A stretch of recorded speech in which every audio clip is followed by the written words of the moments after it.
Well, welcome back, Wolfpack. Verlis here, and I had a very productive week of sleeping, made even more productive by the capture of a shiny Pokemon. Ended up with a shiny Graveler. So, question, for those of you who have caught a shiny Pokemon, is it guaranteed? Or did I just get really lucky with the Hungry Graveler? I gave it the bonus biscuit, and it maxed out all 10. Actually, no, it's 12. I saw all that, I was like, wow, I get a shiny Pokemon, and I'm just never going to catch it because it's evolved, and that's too much stuff. But then I ended up getting it, so I don't know if that's guaranteed. I also got my Snorlax to Ultra 3 this week, which means we got an insane amount of Drowsy power, 11.5 million, which means we also got the goods, tons of Pokemon, tons of sleep styles, ended up with a 4-star, like super rare sleep style that's actually pretty neat and creative. So apparently Pokemon can interact with the Snorlax and just sleep on top of them.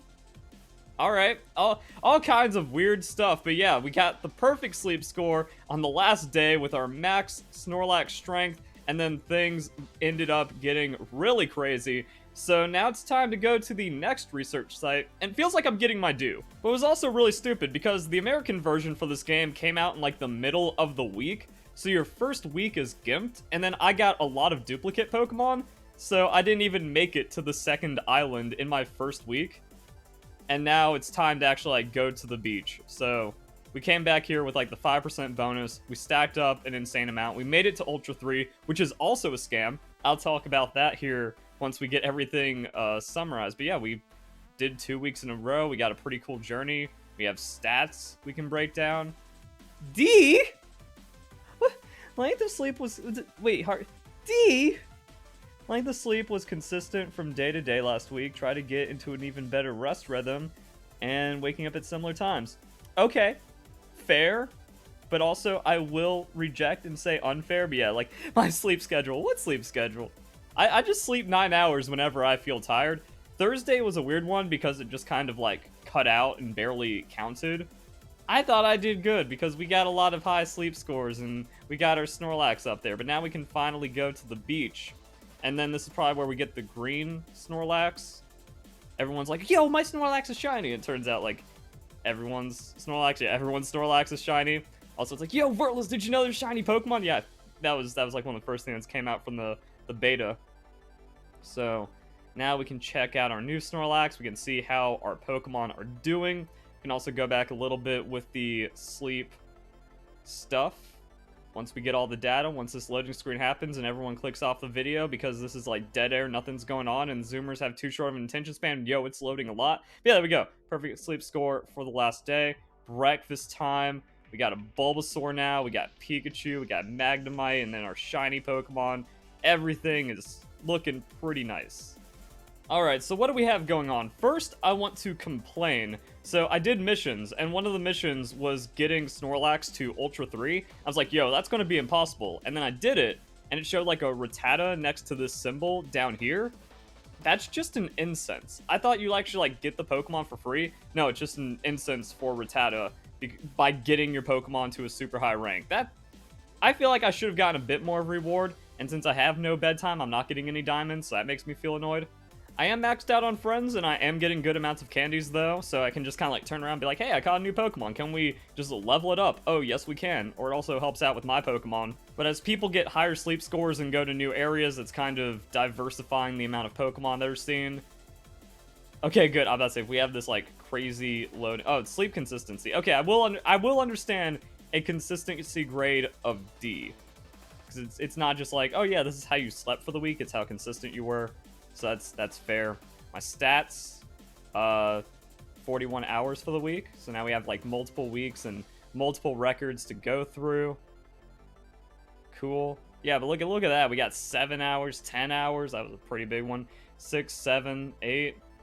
Well, the 6 I think also might have had an issue. I'd try to get like 8+. Now the interesting thing about this app is it's actually giving me insight that makes me go, yeah, that does make sense when it comes to my sleeping habits. Also, if you've got like a bad case of the parasocial relationship, here's all that stalkery goodness if you're that much of a fan of me.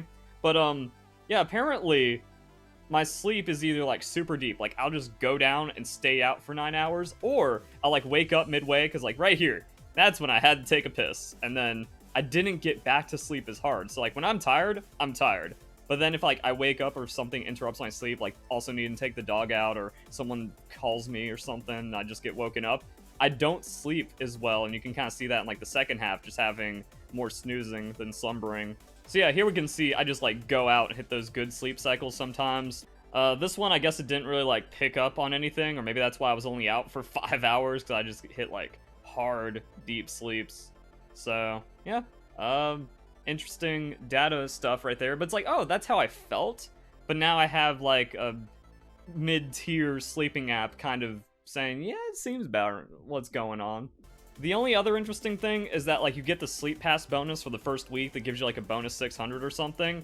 I used all those points to buy a Master Ball, because if there's like a Pokemon I really want, but it's evolved, then I'm using the Master Biscuit to get that Pokemon, since apparently, yeah, there can just be over a dozen of hunger points or friendship points for a Pokemon. So I'm gonna max that out. I don't know if like shinies are guaranteed, so if you get a shiny evolved Pokemon and just gives it to you on the bonus biscuit, that's cool. Hungry Pokemon also max out on the bonus biscuit, it seems. The loading screens, though. And then I've been putting together a pretty decent team of Pokemon. As I've talked about in the other videos, though, like, I have a weird min-max, especially, like, early on in a game, where I'll hold on to resources and try, like, snowball through the mid-game, and it might hurt me or it might not. But yeah, we got, like, level 10s, level 7s. I think I just hit whatever research level I'm at, which is, like, level 6 or level 7. And then keeping up with Snorlax, we can cook some things, and then if we get like procs and bonuses and make like super crazy food. One gave like 10,000 points to the Snorlax, and that helped me get to Ultra. That helped me get like some rarer sleeping patterns, which gives me more experience in Dream Shards. So the game actually kind of starts snowballing into that third week, and that's the point. Like, you're not supposed to beat the sleeping app in 5 days and then get bored with it. No, like, this is now your lifestyle thing that you're going to use for years, so it's pretty slowly gated. The premium pass speeds that up if you really care about Pokemon and sleeping for it. Like, that, it almost feels predatory in the way that, like, this game is so slow. By that point, you're just playing it for, like, the Pokemon aspect, so you might as well pay for the Pokemon game side of it instead of the free sleeping app. And that seems like you get that upgrade progression, and then your Pokemon kind of snowball, and then you can just keep getting, like, a little more out of the Snorlax. Eventually, you get a Snorlax to master, and you start getting some, like, really crazy Pokemon and sleep styles. And then also, because of the higher Snorlax score, I forget what it's called. Drowsy Power. Yeah, the higher Drowsy Power just means, like, more Pokemon appear as well, and then you get, like, a good pick at that. Yeah, kind of works out. And then we have the Pokemon I just caught. I got a Spheal. He's low level. Berries. Any good power? Ingredient Magnet. I like that, though. Ingredient Magnet's pretty good. And we have 12 candies. How much does that mean we could level them up? We don't... Spheal doesn't get caught up too well. So we don't have a lot of those candies. We have tons of Dream Shards, so it's like maybe I should just level up my Pokemon as I get candies so I get more benefit from them. Or maybe I really want to hold on to these for like evolutions and stuff. If I catch an evolved Pokemon or like a rare higher level Pokemon with a Master Biscuit, then we can just dump everything into the Dream Shards on him. But yeah, the Spheal actually seems pretty decent. Speed of Help. Oh, low EXP gains. That makes sense. And then like some of my other Pokemon, not really that useful. But this part right here really tickles that gamertism in a good way. Like when you had Pokemon Quest trying to like optimize the bingo bonuses and get like the proper stones to use on your Pokemon. Helping speed medium at level 10 means, yeah, this Squirtle's actually good. And we might be able to just get it to level 10. We could, because I have like those bonus candies. So I mean, we could do this and then like Squirtle's gonna be like super stacked. So I'll do that as I wrap up this video, and I think Pikachu is actually not the great one. Yeah, it just increases Snorlax strength by 400. So maybe we drop Pikachu? So there we go, guys. Understanding sleep, getting the crazy scores, and then catching Pokemon along the way with a bit of min-maxing on teams, so I get the dopamine that makes me want to sleep. Unfortunately, it's not enough dopamine to make me have a regular sleep schedule, but it is enough for me to turn on the app and be like, yep, time for bed. So, hope you guys enjoy the video. Hope you all have a nice day. Thank you very much for watching.